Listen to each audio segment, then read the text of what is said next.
What's up, man? It's your big brother K-Rino.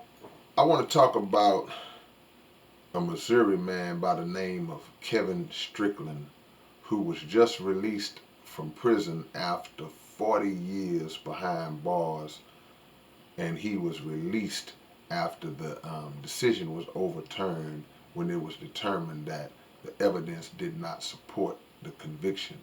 And so now he is a free man. The question I want to ask everybody, is this really justice? I read where people involved in the case were saying justice has been served, and I know in one regard you can say, well, yeah, he was finally freed, but is that really justice when you take a man who was convicted in 1979 at the age of 18 years old and released when he was 62? This man is 62 years old. He's been in prison since he was 18 years, since he was a teenager. And now he's being finally released after 40 plus years. He has lost the prime years of his life. He's lost the formidable years of his life. Now he is confined to a wheelchair for whatever reason, and he's clearly not the man that he was when he went in. This is a pattern of disrespect and a pattern of intentional neglect as it relates to evidence in these types of cases, and this court system always rushing to try to get a conviction. And despite Mr. Strickland denying throughout the whole time, he's been denying that he had nothing to do um, with this triple murder. Being poor, being black, and not having the resources to be able to fight once again reared its ugly head. I think about that year 1979, man. I was 9 years old in 1979, man. That's how long ago that was. I was 9 years old. He was 18, so just to go through all of those decades knowing that you were innocent. And the question is, what took so long? What took y'all so long to figure this out? Why the process span 40 something years? And now the mayor is saying, oh, we're going to welcome him back to the city. So what? Now, don't get me wrong. I understand from the point of view of Mr. Strickland that he's justified in his happiness to be released and be free. And I pray that, him and his family, and that they live that life to the fullest.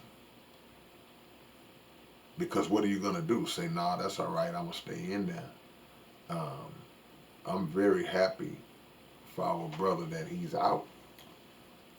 But just the continued insensitive, disrespectful nature of this judicial system, man, it's a horrible thing.